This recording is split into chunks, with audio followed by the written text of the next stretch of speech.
Sitting जज के बोल अब उन पर ही भारी पड़ गए हैं। बात कर रहे हैं हम इलाहाबाद हाई कोर्ट के जस्टिस शेखर कुमार यादव की।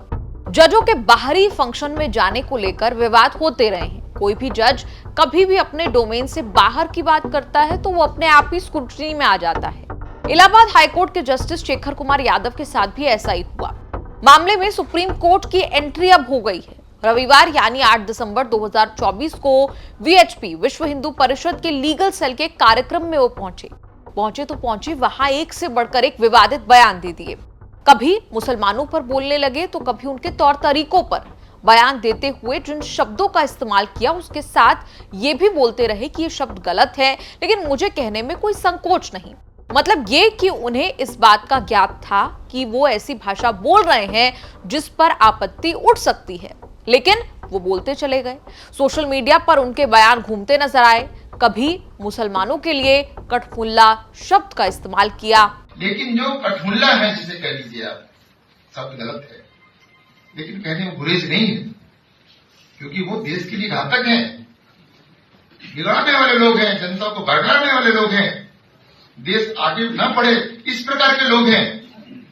उनसे सावधान रहने की जरूरत है। कभी कहा कि देश बहुसंख्यक के हिसाब से ही चलेगा। तो ये नहीं चलने वाला। चलेगा भाई जो बहुतक हिताय और सुखाय वाली होगा। जैसे हमारा अपना खुद का कल्पना है, हिंदुस्तान की कल्पना है, हम विश्व को अपना परिवार मान के चलते हैं। पहले तो ये सारी वीडियो सोशल मीडिया पर चलती हुई नजर आई। एक सिटिंग जज के ऐसे बयान पर लोग सवाल उठाने लगे कि आखिर इतने महत्वपूर्ण पद पर बैठा व्यक्ति एक बाहरी कार्यक्रम में जाकर ऐसे बयान कैसे दे सकता है।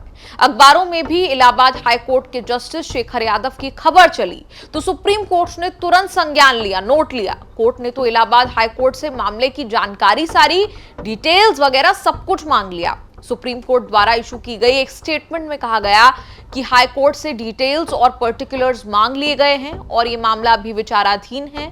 तो मतलब इस मामले में हो गई सुप्रीम कोर्ट की एंट्री। मतलब कोई भी जज बाहर किसी कार्यक्रम में कुछ भी बोलकर बच के नहीं निकल सकता। सबक ये है क्योंकि जजों का विवादित बोलना उनके पद पर भी सवाल या निशान खड़ा करता है।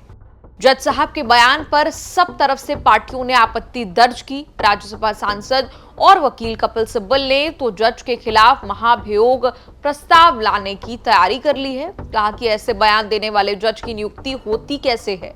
सिब्बल ने सुप्रीम कोर्ट से भी आग्रह करते हुए कहा कि कोर्ट को सख्त कदम उठाने चाहिए और उस शख्स को कुर्सी पर नहीं बैठने देना चाहिए। कि ऐसे लोग अपॉइंट कैसे होते हैं। सवाल यह भी उठता है कि ऐसे लोगों को हिम्मत कैसे होती है कि ऐसे बयान दें। सवाल यह भी उठता है कि पिछले 10 साल में ऐसा क्यों हो रहा है और हम जल्द ही जल्द मेंबर ऑफ पार्लियामेंट मिलेंगे और हम जज साहब के खिलाफ एक इम्पीचमेंट मोशन लाएंगे। वैसे ये कोई पहली बार नहीं जब जस्टिस शेखर यादव चर्चा में आए हों। वो तो तब भी सुर्खियों में थे जब उन्होंने गाय को राष्ट्रीय पशु घोषित किया था। ये बात है सितंबर 2021 की, जब जस्टिस शेखर यादव ने निर्णय देते हुए कहा था कि गाय एकमात्र ऐसा जानवर है जो ऑक्सीजन छोड़ता है।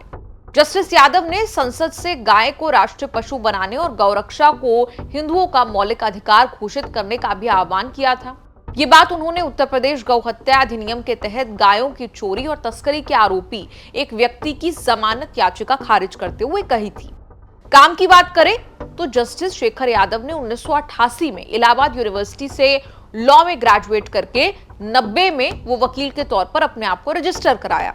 इलाहाबाद हाई कोर्ट में सिविल और संवैधानिक मामलों में प्रैक्टिस की। उन्होंने हाई कोर्ट में राज्य सरकार के अपर शासकीय अधिवक्ता और स्थायी अधिवक्ता के पद पर काम भी किया। वहीं केंद्र सरकार के स्थायी अधिवक्ता और रेलवे के वरिष्ठ अधिवक्ता के पद पर काम भी कर चुके हैं। लेकिन इस बीच इस विवादित बयान ने उन्हें कहीं ना कहीं कटघरे में खड़ा कर दिया है। सुप्रीम कोर्ट ने खुद अखबार में छपी उनकी स्पीच का संज्ञान लेते हुए इलाहाबाद हाई कोर्ट से अब सारी डिटेल्स, जानकारी जो है वो मांग ली है। आगे इस मामले पर क्या होगा वो भी हम आपको बताएंगे। फिलहाल के लिए आप बने रहिए न्यूज तक के साथ और अपनी जो भी राय है वो जरूर कमेंट करके बताएं।